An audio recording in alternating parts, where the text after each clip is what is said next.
नमस्कार विद्यार्थी मित्रांनो, स्वागत आहे तुमचं आरजी परफेक्ट एज्युकेशन या आपल्या यूट्यूब चॅनलवर. 11th आणि 12th सायन्सच्या फिजिक्सच्या लेक्चर सिरीजमध्ये आज आपण घेऊन आलो आहोत पुन्हा एक नवीन व्हिडिओ नवीन टॉपिक सोबत. 12वी सायन्सचा फर्स्ट चॅप्टर रोटेशनल डायनॅमिक्स आपण सुरू केला आहे. रोटेशनल डायनॅमिक्स मध्ये आपण आज पुढचा एक नवीन टॉपिक शिकणार आहोत. सर्क्युलर मोशन आपण पार्टिकलचं कव्हर केलंय, बरोबर आहे. त्याच्यानंतर आपण मूव्ह केलं रोटेशनल मोशन मध्ये. आपण आलो पार्टिकलच्या रोटेशनल मोशन कडे किंवा बॉडीच्या रोटेशनल मोशन कडे. आणि रोटेशनल मोशन मधले काही कॉन्सेप्ट म्हणजे मोमेंट ऑफ इनर्शिया आपण बघितलं, बरोबर आहे. जर तुम्ही मागचा पार्ट बघितलेला नसेल तर डिस्क्रिप्शन मध्ये लिंक आहे, आधीचा पार्ट बघा. रोटेशनल मोशन म्हणजे काय, मोमेंट ऑफ इनर्शिया म्हणजे काय आणि मोमेंट ऑफ इनर्शियाचं एक्सप्रेशन ते बघून झाल्यानंतर मग इथे या, कारण तुम्हाला आजच्या टॉपिकसाठी त्या मागच्या कॉन्सेप्टची गरज पडणार. ओके, चला तर मग सुरू करूया. आपण बघितलंय मोमेंट ऑफ इनर्शिया. ओके, आता मोमेंट ऑफ इनर्शिया वापरून म्हणजे आय वापरून आपण काय फाइंड आउट केलं, अँग्युलर ऍक्सेलरेशनचे रिलेशन फाइंड आउट केलं.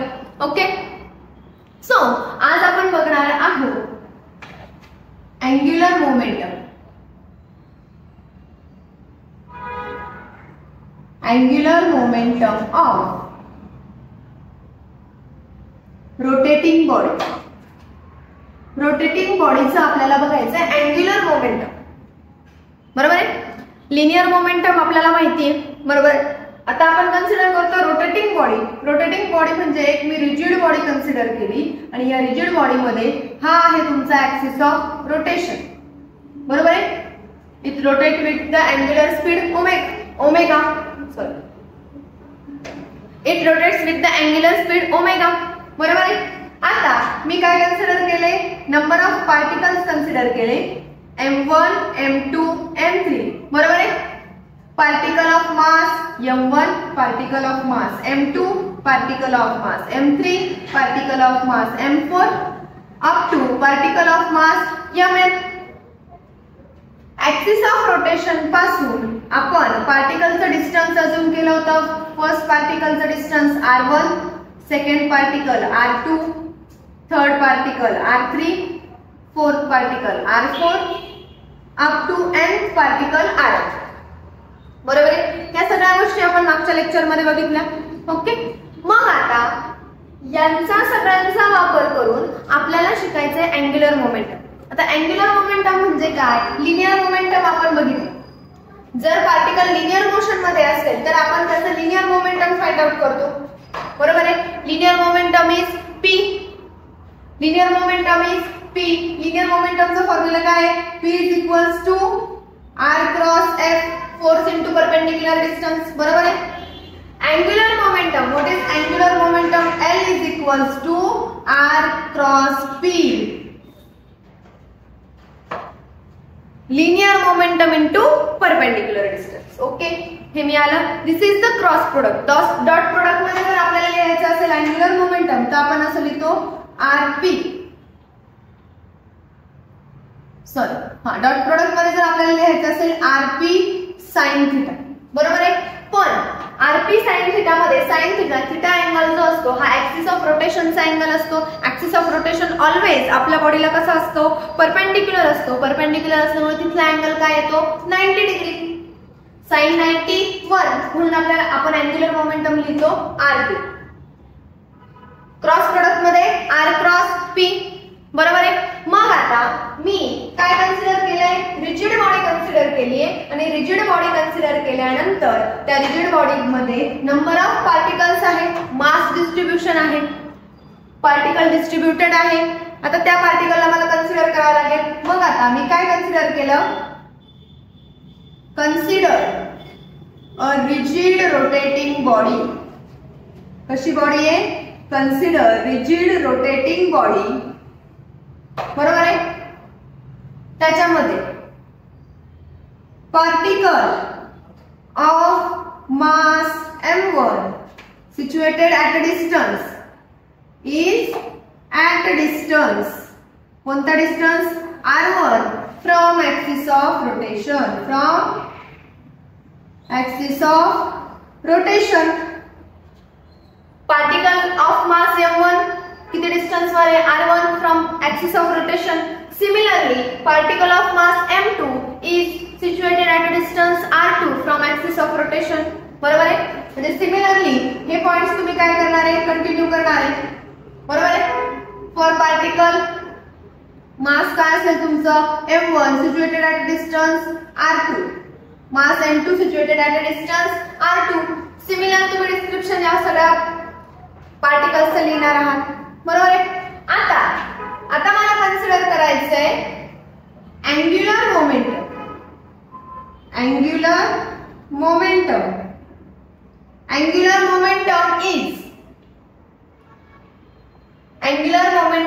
इज कुठे अँग्युलर मोमेंटम काय L is equals to R cross P. बरोबर आहे. What is P? Linear momentum. बरोबर आहे. What is P? P ला काय लिहितो आपण मोमेंटम mv. बरोबर आहे. mv, v म्हणजे लिनियर वेलोसिटी, ओमेगा म्हणजे अँग्युलर वेलोसिटी. बरोबर आहे. P म्हणजे mv, याला आपण अँग्युलर फॉर्म मध्ये r क्रॉस m ओमेगा. बरोबर आहे. r cross m omega. This is for one particle. आपल्याला आता काय घ्यायचंय, नंबर ऑफ पार्टिकल्स चेंज करायचे. Number of particle m1 m2 m3 m4 mn. बरोबर आहे. मग आता for first particle L1 is equals to r1 m1 omega, L2 is equals to r2 m2 omega. बरोबर आहे. आता लिनियर मोमेंटम म्हणजे काय, linear momentum force into perpendicular distance. Force into perpendicular distance. Okay. r into linear momentum. Okay. आता r into linear momentum is nothing but m into v. v ला आपण काय लिहितो, v is equals to r omega. बरोबर आहे. This is for particle 1 r1 m1 v1. For particle 2 it is m2 v2 up to dash dash ln, last particle ln rn cross mn vn. Okay. आता आपण v ची value काय put up करणार, r omega. बरोबर आहे. v काय put करणार, r omega. Therefore L1 is equals to, v ची व्हॅल्यू काय पुट करायची, v know v is equals to r omega. मग L1 काय, r1 bar cross m1, v ची value r1 omega, L2 r2 cross m2 r2 omega up to dash dash dash ln nth particle rn is equals to rn cross mn rn omega. मिळाल्या value सगळ्या. v ला काय put up केलं आपण, r omega. आता मला total angular momentum पाहिजे, तर टोटल अँग्युलर मोमेंटम मी काय लिहिणार, L1 plus L2 plus L3 up to Ln. Substitute करा value. L1 is equals to r1 m1 r1 omega, L2 r1 into r1 square, म्हणजे मी याला एकदाच लिहिते, एकदाच लिहिला r1 square m1 omega, L2 is r2 square m2 omega, m3 is r3 square m3 omega up to mn rn square omega. बरोबर आहे.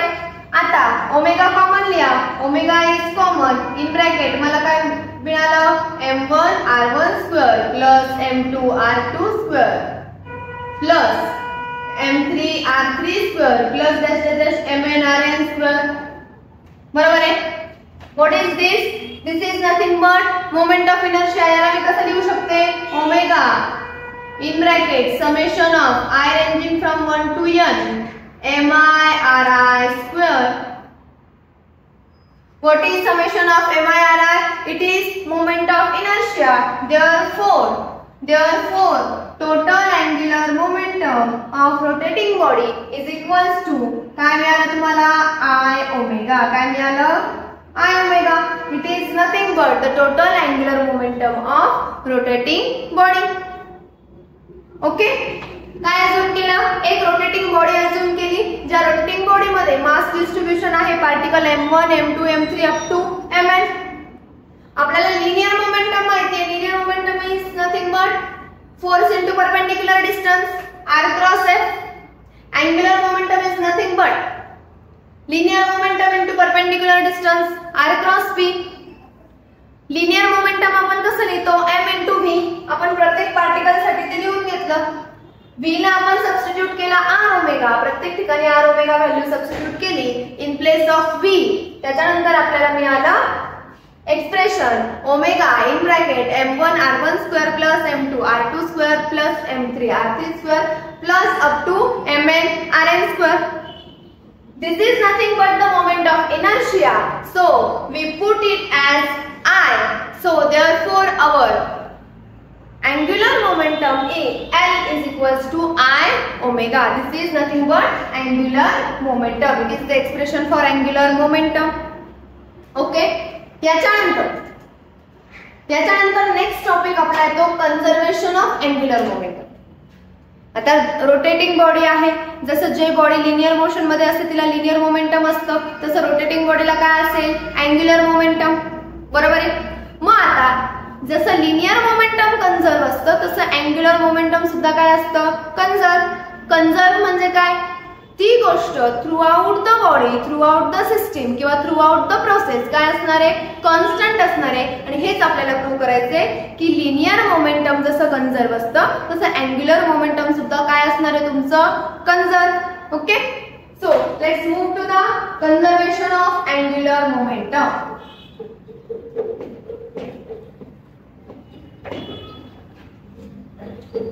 Conservation of angular momentum. Same एक रोटेटिंग रिजिड बॉडी आपल्याला कन्सिडर करावी लागणार आहे. पण आता हे तुमचं जे अँग्युलर मोमेंटम आहे ते in the absence of torque. Torque external torque नको. In the absence of external torque मध्ये तुम्हाला अँग्युलर मोमेंटम कन्झर्व मिळणार आहे. सो आपण काय लिहिणार आता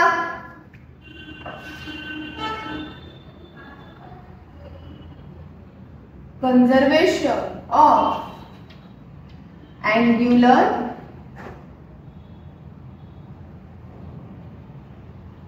momentum.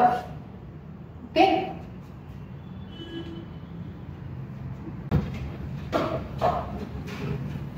Okay.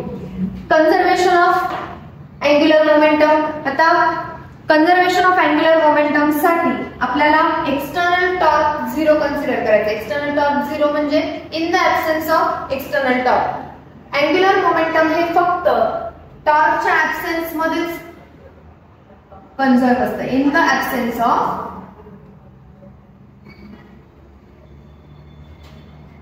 External torque.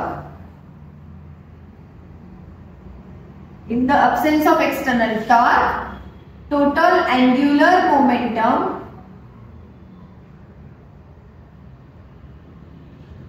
is conserved. Total angular momentum is conserved in the absence of external torque. मग आता external torque मध्ये कसं conserve असणार? What is angular momentum? कसं डिफाइन करतो आपण angular momentum? r bar cross p. Linear momentum into perpendicular distance. बरोबर आहे. आता ह्या अँग्युलर मोमेंटमला आपल्याला डिफरन्शिएट करायचंय with respect to r. So differentiate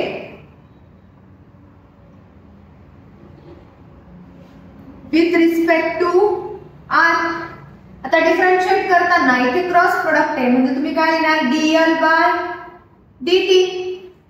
आणि या प्रोडक्टचा डिफरन्शिएशनचा फॉर्म्युला किंवा प्रोडक्ट रूल काय सांगतो first term constant derivative of second term plus second term constant derivative of first term. Okay. Cross product.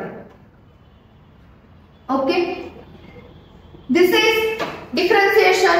आता मला सांगा, इथे आहे तुमचा R dp by dt. What is dp by dt?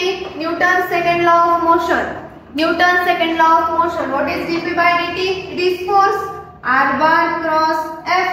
It is force plus P जर घेतला linear momentum. What is linear momentum? mv cross dr by dt. What is dr by dt? dr by dt म्हणजे distance upon time.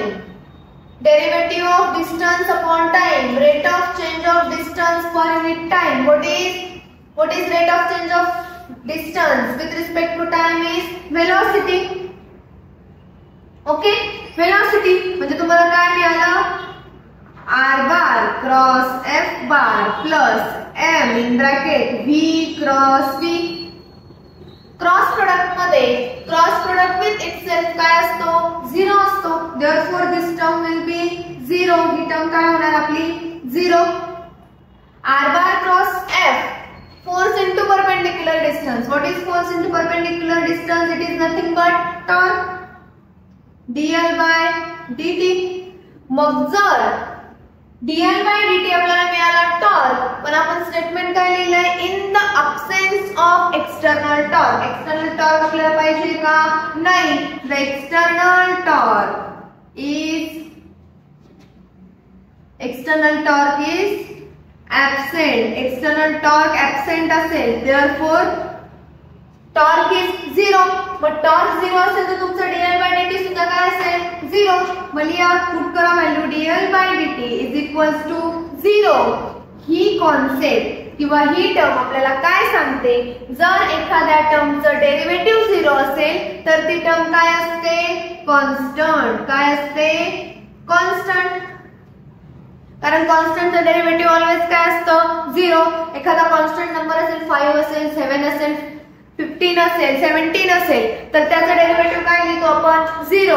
मग जर constant टर्मचं derivative 0 लिहितो, तर एखाद्या डेरिव्हेटिव्हचा value जर 0 आली असेल तर त्यामध्ये जी टर्म आपण डिफाइन केली ती काय असते? Constant. Therefore angular momentum is constant. That is it means that angular momentum for rotating body is conserved. Rotating body साठी जे अँग्युलर मोमेंटम आहे ते कन्झर्व आहे in the absence of external torque. External torque मध्ये हे angular momentum काय असतं? Conserve असतं. ओके, समजलं? लिनियर मोमेंटम लिनियर मोशन मध्ये, अँग्युलर मोमेंटम अँग्युलर मोशन मध्ये म्हणजे रोटेटिंग बॉडीसाठी. मग रोटेटिंग बॉडीसाठी आपण अँग्युलर मोमेंटमचा फॉर्म्युला डिराइव्ह केला I ओमेगा.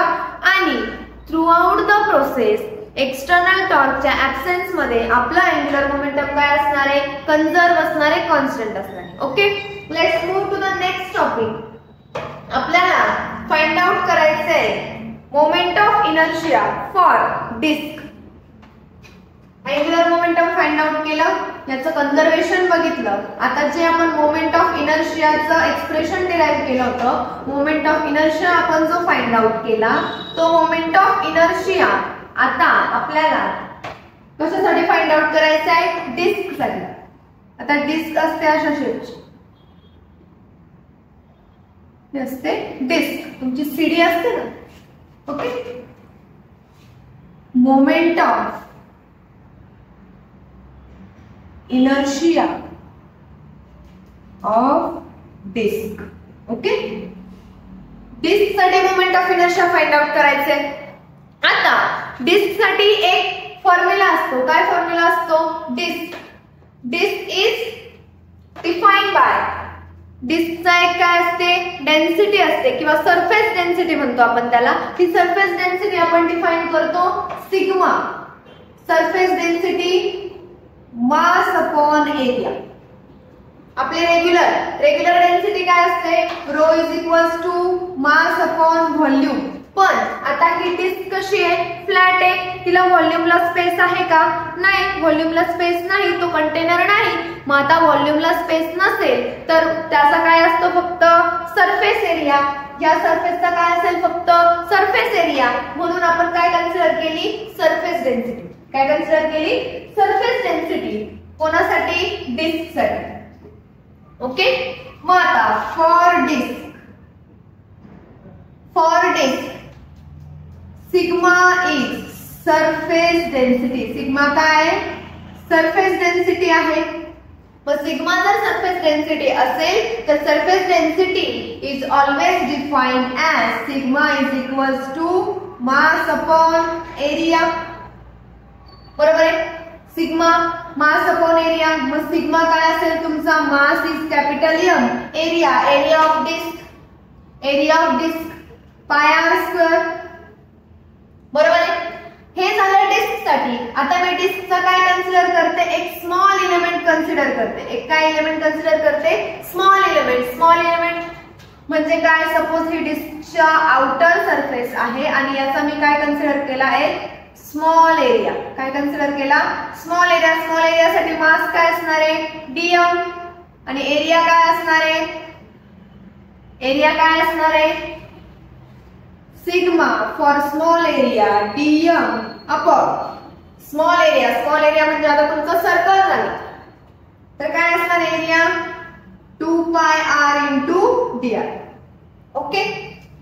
हे झालं इक्वेशन नंबर 1. हे झालं इक्वेशन नंबर 2. आता दोघांना काय करा? कंपेअर करा. दोघंही सिग्मा आहे. Pi r square is equals to dm upon 2 pi r into dr. काय काय कॅन्सल होणार आहे? पाय पाय गेट कॅन्सल. इक्वल टू च्या सेम साइडला आहे म्हणून. बरोबर आहे. इक्वल टू च्या सेम साइडला आहेत म्हणून. आता मला काय व्हॅल्यू मिळाली dm ची? मला इथून dm ची व्हॅल्यू कॅल्क्युलेट करायची. dm इज इक्वल्स टू या टर्म इकडे मल्टिप्लायला येणार. बरोबर आहे. 2m r into dr upon capital R चा स्क्वेअर. बरोबर आहे. कॅपिटल R चा स्क्वेअर. dm मिळाला. What is moment of inertia? What is moment of inertia? Moment of inertia for small element is integration r square dm. Integration r square dm. टाका value. काय value तुमची dm ची? r square. dm ची value काय मिळाली मला इथून? 2m r into dr upon capital R square. Constant term इंटिग्रेशनच्या बाहेर r into r cube. 2m constant आहे. मास कॉन्स्टंट असणार आहे डिस्कचं. तुम्ही स्मॉल एलिमेंट घ्या नाही तर पूर्ण डिस्क घ्या. मास काय असणार आहे? पूर्ण डिस्कचं मास आहे. हे काय असणार? कॉन्स्टंट. 2m बाहेर काढला. r square. टोटल डिस्कची रेडियस काय असणार आहे? Constant. 2m upon r square इंटिग्रेशनच्या बाहेर r into r cube into dr. बरोबर आहे. From the limit 0 to capital R. घ्या इंटिग्रेशन. काय येणार integration? 2m upon r square integration काय असणार याचं? r cube r raise to 4 upon 4 फ्रॉम 0 टू कॅपिटल R. इथे स्मॉल r. ओके. आता लिमिट्स पुट अप करा. लिमिट्स पुट केल्यानंतर काय व्हॅल्यू मिळेल तुम्हाला? Twice m upon capital R square. Limit काय असणार आहे? Upper limit r raise to 4 upon 4, lower limit 0. बरोबर आहे. काय मिळालं तुम्हाला? 2m upon r square into r raise to 4 upon 4. 2 1 जा 2, 2 2 जा 4. हा r स्क्वेअर आणि याच्यातले दोन r कॅन्सल म्हणजे mr square upon 2. This is nothing but moment of inertia of disk. This is nothing but moment of inertia of disk. Disk साठी moment of inertia आपल्याला काय मिळालं? mr square by 2. याच्यासारखंच तुम्हाला moment of inertia for ring तुमच्या text book मध्ये दिलेला आहे. Ring साठी moment of inertia दिलाय. सॉलिड स्फियर साठी moment of inertia दिलाय. जसं जसं एरिया असेल तसं तसं तुमचा हा जो मल्टिप्लिकेशन फॅक्टर आहे हा चेंज होत जातो. जर डिस्क असेल तर mr स्क्वेअर अपॉन 2 असतो. रिंग साठी तो येतो फक्त mr स्क्वेअर. रिंग साठी येतो mr स्क्वेअर आणि सॉलिड स्फियर साठी येतो 3/4 mr स्क्वेअर. ओके. म्हणजे तुमची जसं जसं जॉमेट्री चेंज होणार होणार आहे तसं तसं तुमचा मोमेंट ऑफ इनर्शिया चेंज होणार आहे, जो मोमेंट ऑफ इनर्शिया तुम्हाला प्रॉब्लेम सॉल्व्ह करताना वेगवेगळ्या ठिकाणी पुटअप करायचा आहे। एखाद्या ठिकाणी डिस्क साठी विचारलेला असतो, एखाद्या ठिकाणी सॉलिड स्फिअर, एखाद्या ठिकाणी रिंग। तर त्या कॉन्सेप्ट नुसार तुम्हाला मोमेंट ऑफ इनर्शियाचा फॉर्म्युला टाकायचा आहे, त्याला रिड्यूस करायचं आणि एक्झाम्पल्स सॉल्व्ह करायचे। समजलं? Moment of inertia of disc, disc साठी तुम्हाला एक्सप्रेशन डिराइव्ह केलेले आहे तुमच्या टेक्स्टबुक मध्ये। तुमच्या टेक्स्टबुक मध्ये तुम्हाला रिंग साठी पण फॉर्म्युला दिलाय, सॉलिड स्फिअर साठी पण फॉर्म्युला दिलाय, एकदा चेक करा। याच्याबद्दलचं जे काही डिस्क्रिप्शन असेल, जे काही फॉर्म्युला असेल तो तुम्हाला खाली डिस्क्रिप्शन बॉक्स मध्ये लिंक असेल, त्याच्यामध्ये तुम्हाला नोट्स मिळून जातील, ज्या नोट्स मध्ये डिटेल्ड या सगळ्या कॉन्सेप्ट लिहिलेल्या असतील। ओके, व्हिडिओ आवडला असेल लाईक करा, चॅनलवर नवीन असाल तर सबस्क्राईब करा आणि असेच व्हिडिओ बघत राहा, अभ्यास करत राहा। आजच्यासाठी एवढंच, पुढचा टॉपिक बघूया नेक्स्ट व्हिडिओमध्ये। Thank you so much.